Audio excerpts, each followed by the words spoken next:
came grandchildren of Joe, Harris, Marin, and Ella to share the Minister of the World.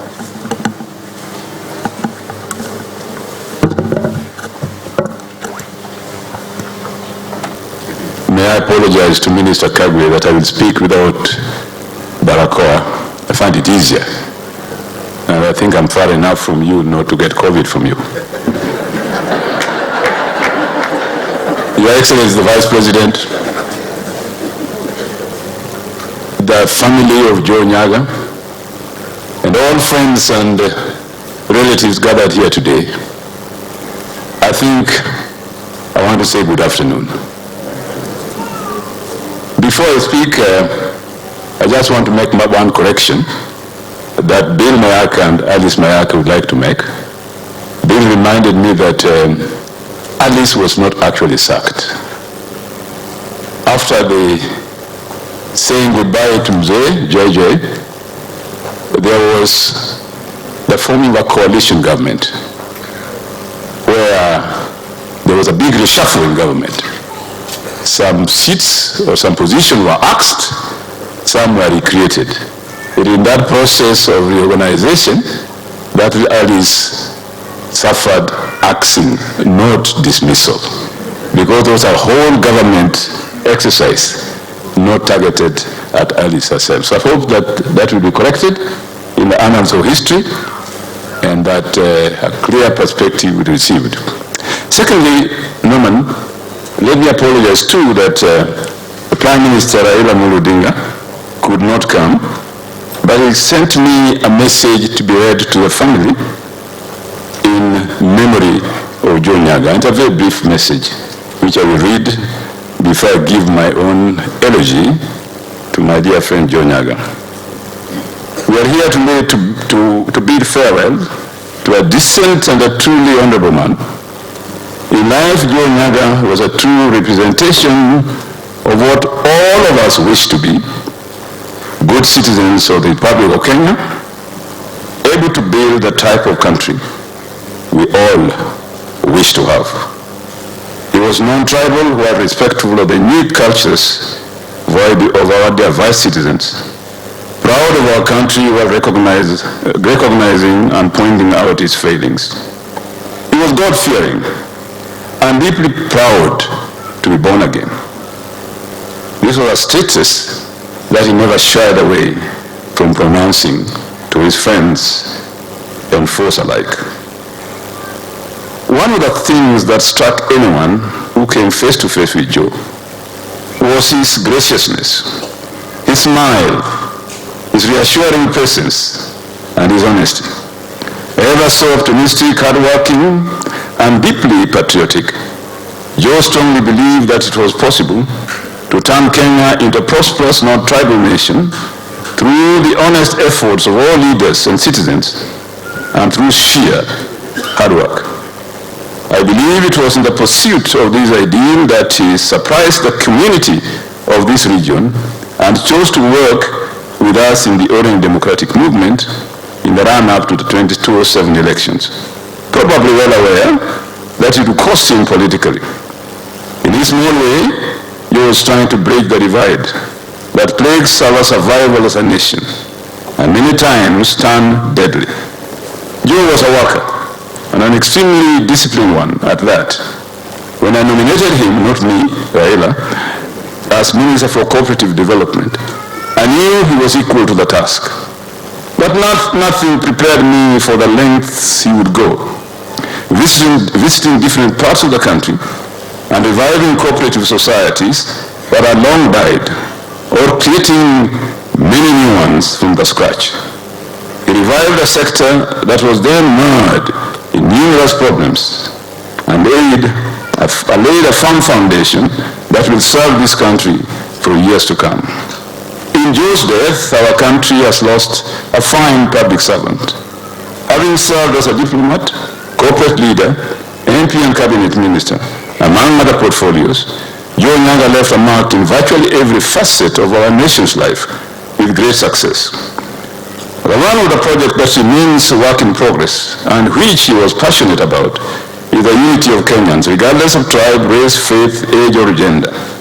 I recall that soon after my handshake with President Uhuru Kenyatta in March 2018, Joe was among the very first people to come to my office with encouragement that it was the way to go and that we needed to walk the whole distance.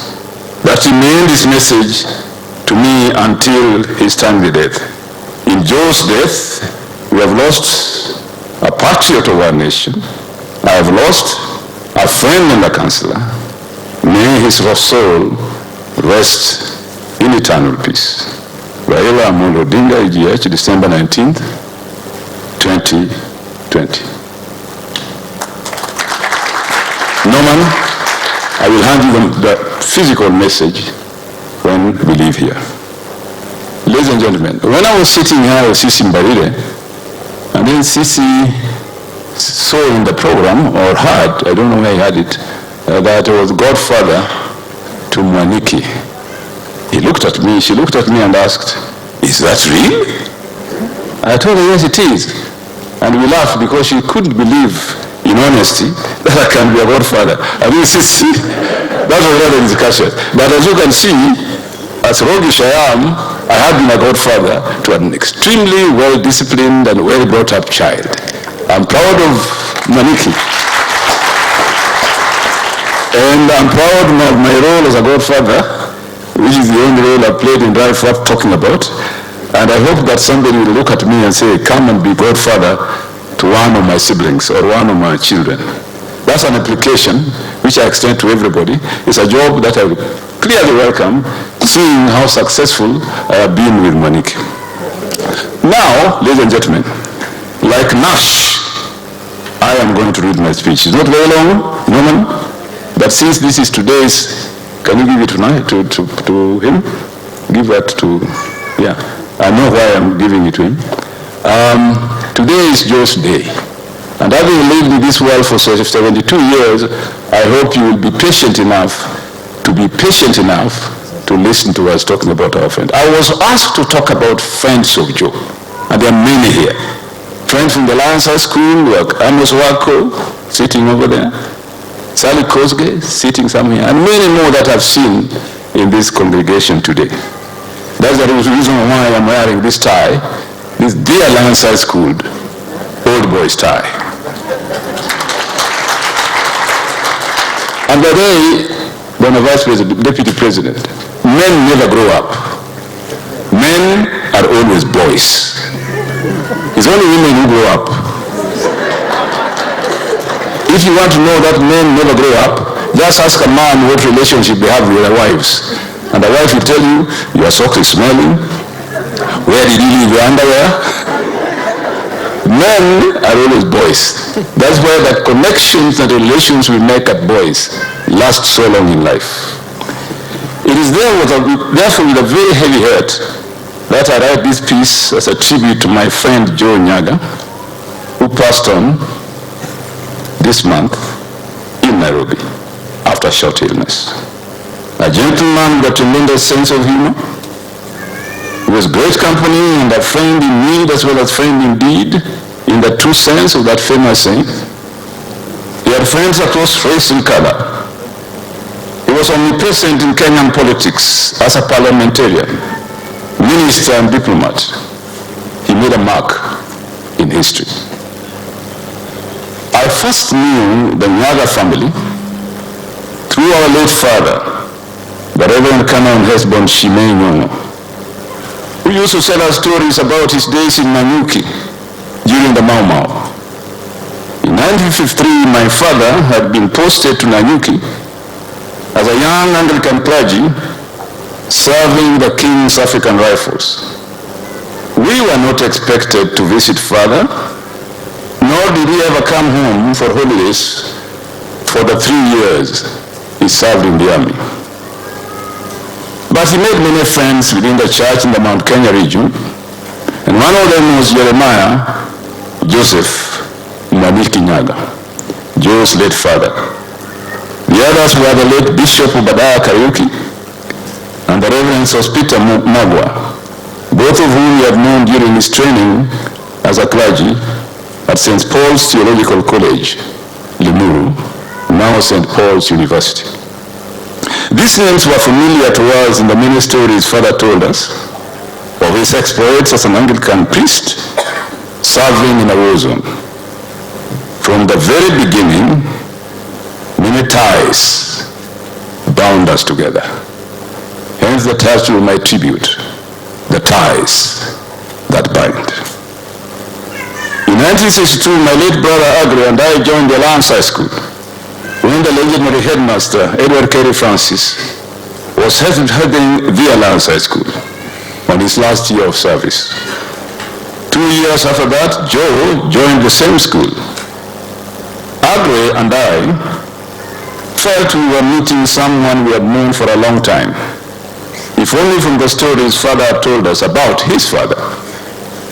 The years of the Alliance were full of joyful experiences, which may remain printed in our minds, sometimes even romanticized, as nostalgia became the pastime of men rapidly being swallowed by adulthood and its many earthly responsibilities.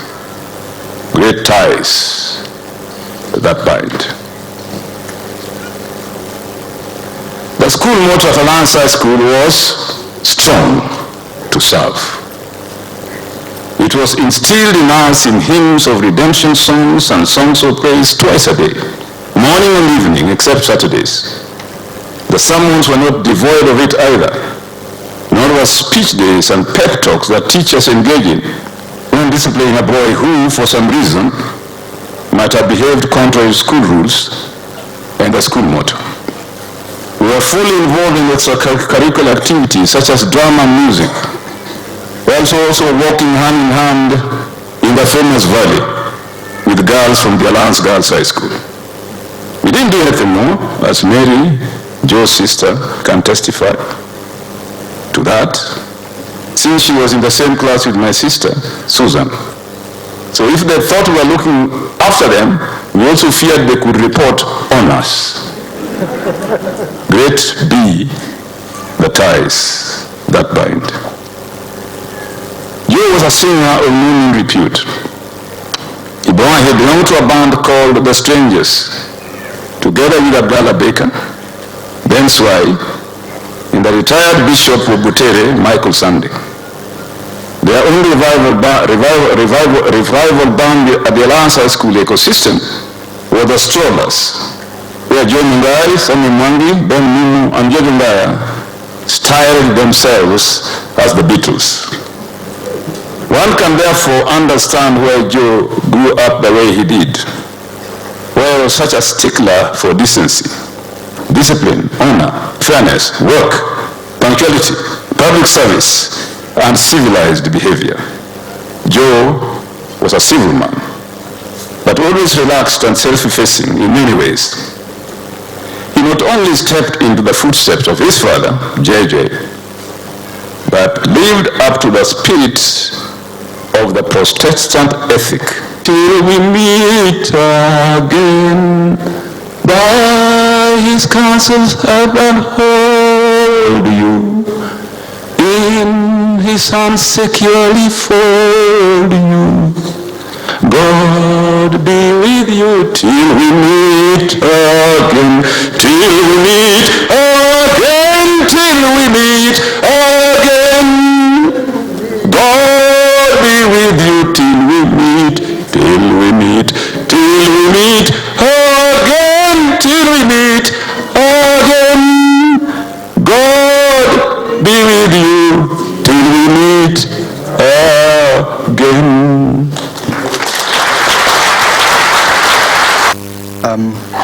As my uncle has introduced me, my name is JJ Nyagah, firstborn son of the man most of you knew as Joe. I'm here today to speak on behalf of his children, my brother Norman, who is actually the one who has my father's stomach, my sister Bathsheba. I can't see her in Kimberley, we call her Shemba. I don't know if she's here. As well as his grandchildren, my own children, Alex and Merlin, my daughter Ella, as well as Sakai, Sean, and Frahal, who all called him Buka. I'm also here speaking on behalf of a daughter who came to my father late in his life. Her name is Kirit. She was with me every step of the way through this journey, including to the end with my father. I will never forget the support she gave me. I'm 43 years old. I consider it a great blessing, the 43 years that I got to spend with my father. I could have happily have accepted a few more, or many more, but I also recognize I'm lucky. Others have 13, others have 23, others have 3. So I'm very grateful for the years I got to spend with my father, and I accept God's plan for him fully. And I know that we shall meet him again in due course, with his own father, grandfather, and many others who have gone ahead of us. I thought, as a way of giving a tribute to my father, I could share a few of the lessons that I learned from him, or he taught me, over those 43 years that I got to spend with him. So, if you will forgive me, I have 5 of them that I would like to share. The first one, I think, is a very important lesson for every man, which is how to iron a suit. As you can see, I've taught my own sons the same lesson. Many may not know this, but our father would not allow people to iron his suits. That was a criminal offense. And our Sundays as children involved watching him all afternoon ironing his suits for the week and the shirts, whistling, listening to BBC World Service, shortwave. A very happy man. I actually want to apologize to my father, Mzee, because I ironed the suit that he is wearing, and the trousers. Hapa nyuma sijafanya vizuri sana, so nitaendelea kupractice Mzee and get better. Thank you.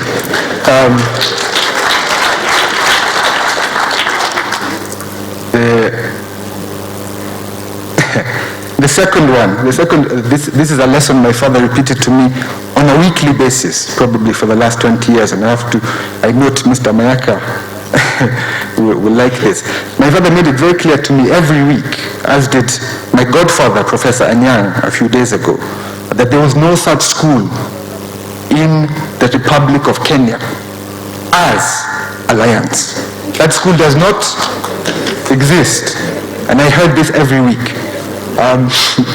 The school that exists in Kenya is known as the Alliance. And as you will have heard from his members, the school is very close to him. Thankfully, and some of the responsible parties are here, thankfully since 2013, every week since when my father would say this to me, I was able to respond to him, because I think he was a bit disappointed I did not follow him and his father to that school, to the Alliance. But since 2013, I've been able to respond to him that St. Mary's, tulifika State House, kabla ya the Alliance. So we enjoyed that very much. Thank you. Yeah, I also had to represent my school. Thank you. Number 3, this is a very simple one, and from what my father used to tell me, Waziri Balala can attest to this fact. And I quote, Moniki, Moniki, come, if you're going to a place where there's going to be tear gas, because my father had an interesting career. If you're going to a place where there's going to be tear gas, you must carry toothpaste here. You carry toothpaste here. Yeah? Because you put the toothpaste under the eyes and under the nose, and it reduces the effect of the tear gas. So I'm happy to share that lesson for free. Now I Kenya wote. Number 4, this one is tricky, and my brother can attest to this. Our father taught us how to salute. And when people think saluting is the going up, it's the going down is the secret. And we practice this quite a lot in our house. I think it was touched on this in the eulogy in the program. Our father's boyhood dream was to be a soldier. And he used to tell us how his own father overruled him at the end of high school at the Alliance. And as we were growing up, Norman and I, our father gave us a running commentary. And he used to tell us, oh, maybe when we were younger, oh, if I had joined the army, by now I would have been a colonel. Then we got a bit older, then it was, oh, if I had joined the army, by now I'd been a brigadier. Then it was, oh, by the time we're going to university, oh, if I joined the army, by now I'd have been a general. So, which led me to conclude that the real reason he ran for the presidency of the Republic in 2017 was because he was 69 at the time, and that the only way he could still get into the military at 69 was as commander-in-chief. Yeah.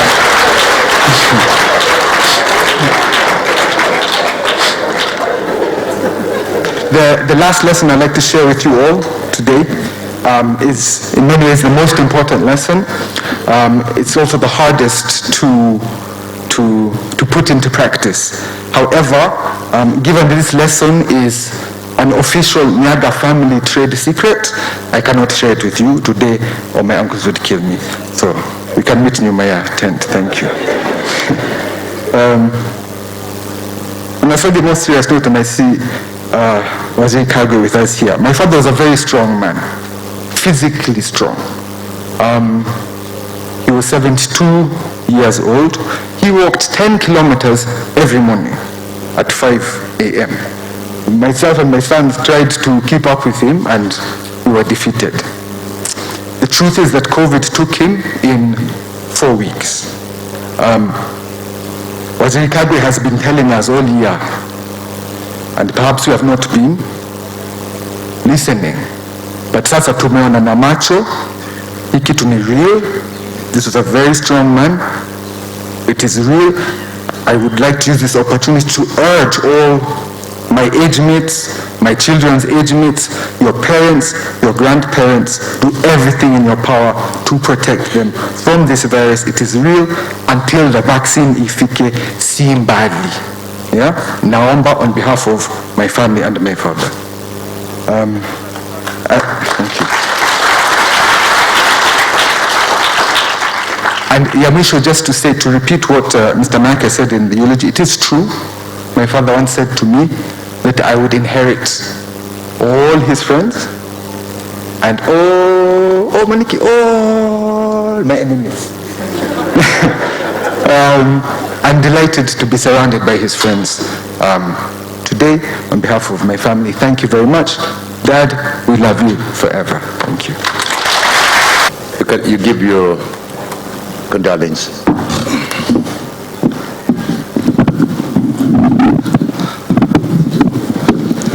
All is good, all the time.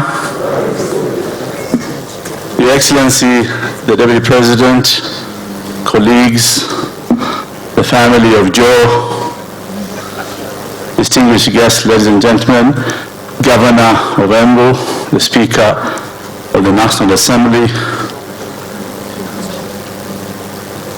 I wondered why Mary asked me to speak here today. The whole story was said by Professor Nyagah. But I realize everything I did, probably I copied Joe. He's a perfectionist. I'm a perfectionist too. He dreamed to be a president. I don't know if you have reached there. I have 20 years difference between me and Joe. But one time we were together in the so-called the orange and the banana movement. And finally, when we declared that the orange will become a party, it was Professor Nyagah, His Excellency William Ruto, His Excellency President Uhuru Kenyatta, Raila Odinga, Joe and myself, when we consulted and we said probably the orange must be a party. And that's why during the divisive referendum of 2005, I pray and hope this referendum will not be divisive, because the repercussion of a divided nation will be bad. I appeal that it must be a unifying referendum, or if none, no referendum, but a unity of purpose to build this nation.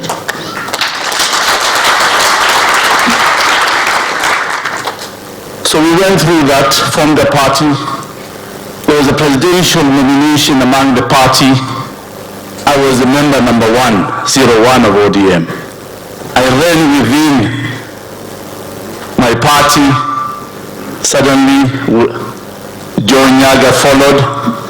Then it was William Ruto. Then it was Musalia Mudavadi. Then it was Raila Odinga. We went back to Kasarani. And I remember in 2002, when I met Joe at Serena, it was after the Kasarani of Serena when there was a merger of KANU and NDP. Just time, I asked Joe, what are the plans? Where are you going? He says, don't worry, Najib.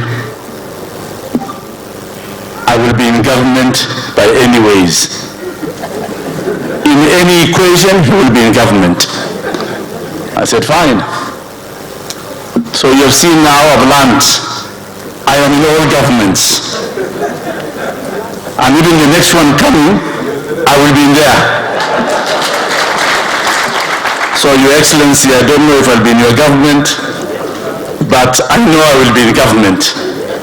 The only thing, ile rada nimepoteza kidogo. Zamani nilikuwa ninajibu, sina siri, sasa nimezeeka kidogo, au nimepevuka kidogo, sasa hatujui mambo itaenda vipi.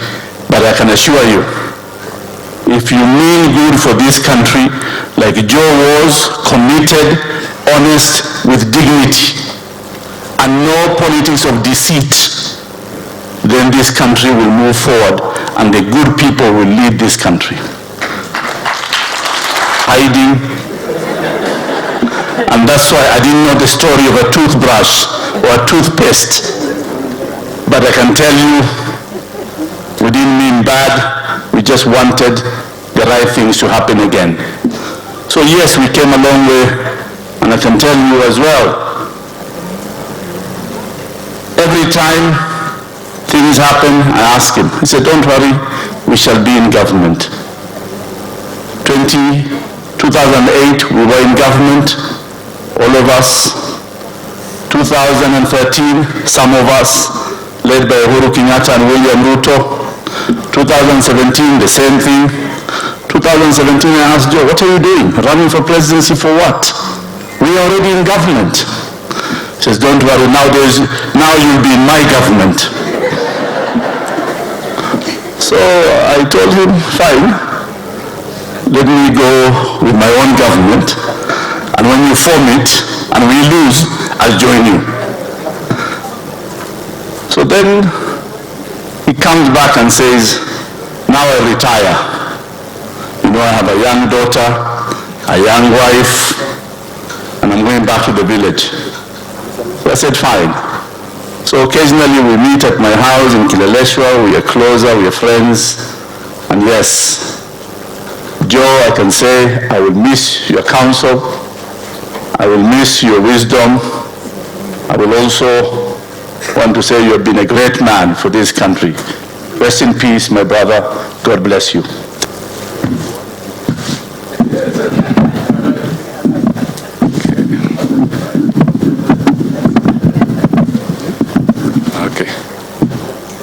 The family of the late Joe Nyagah, the clergy, the Deputy President, William Samoei Ruto, distinguished friends of Joe Nyagah,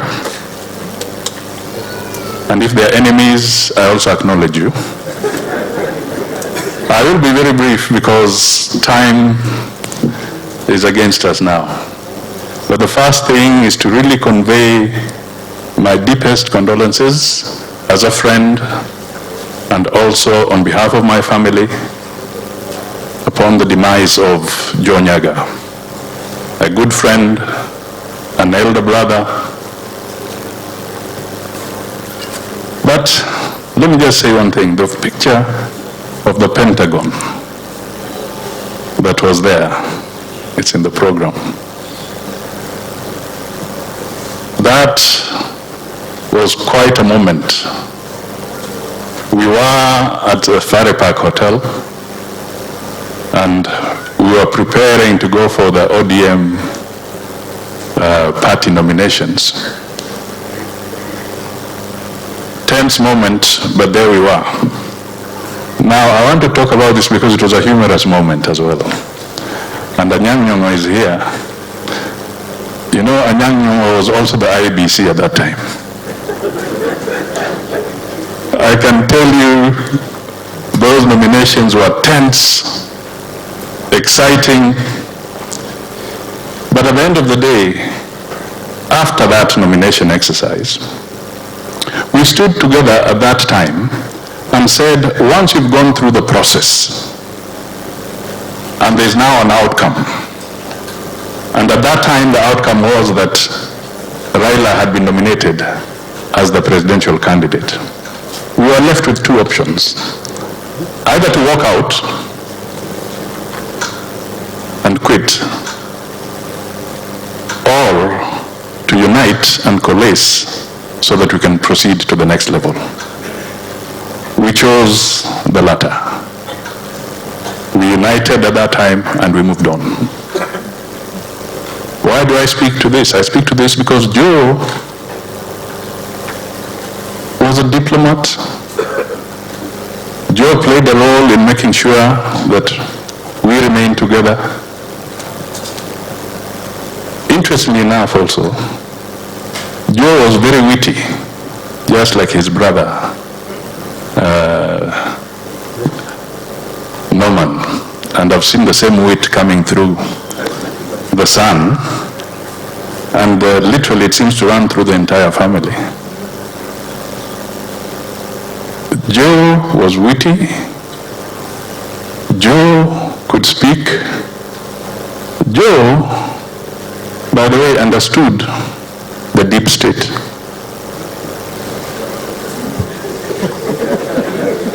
Mark my word, Joe understood the deep state. His father was a chief. His grandfather was a chief. His father became a minister. Joe himself became a minister. He became an ambassador. He became all those things. I can tell you, Joe would tell you things about state operations until you learn that what you see is not necessarily what you get. That was Joe, extremely witty. And his brother, this gentleman, gave us a lot of help in Parliament. Kibaki made a good choice to make this guy a whip.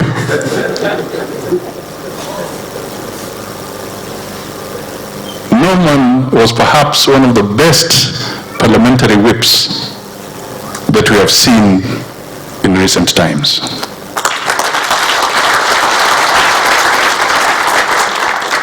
Cut from the same cloth. A chip of the old block. Nyagah Senior. He would organize Kibaki's government, and especially as in the build-up to the position, because he was fast before the last few days of Moi and then after. This guy would organize the opposition so well, and we lost a lot of motions because he would cheat us that we are going to support this motion. There is no issue here. Si hii ni kitu kidogo tumekubaliana. And then we stream out, as those in the government bench, you stream out, you disappear, you go to your offices, you do what? When he has established that the critical mass has disappeared, Joe Norman would come back to the floor and say, we want to pull the vote now. Mr. Speaker, what is that phrase you use? Can you put the question? My friend, we could do nothing. Magari zimeenda. You cannot rush back to that chamber. And this guy was able to get us into that kind of corner. But he and his brother worked so well together in spite of the political differences. A unique family. Very unique. You were brought up well. I can also take pride that I was in class with Rachel Murugi, that lady there. We sat on the same desk in Nairobi Primary School. She was brighter than me, by the way.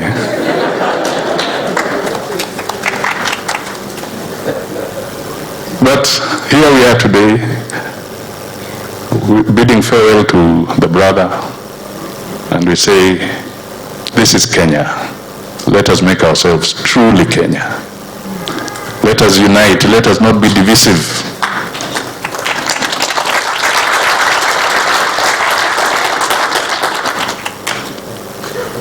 Let us build consensus on many issues. Let us walk away from this notion that if you have a different opinion from mine, you become an enemy. Let us make our civil service work, because the debate around the BBI has gone on and on and on. And I can tell you for free, we are reaching a stage where you're paralyzing the public service because one is looking and wondering, are you for BBI or anti-BBI? Let us put closure in a very well-organized way with broad consensus so that this matter is behind us and we can unite again as a Kenyan to focus on the recovery of the economy of this country. That should be our singular goal. May Joe rest in peace. May his family also find grace in God. And may Kenya become stronger. As Mayaka said, and life goes on. God bless you all.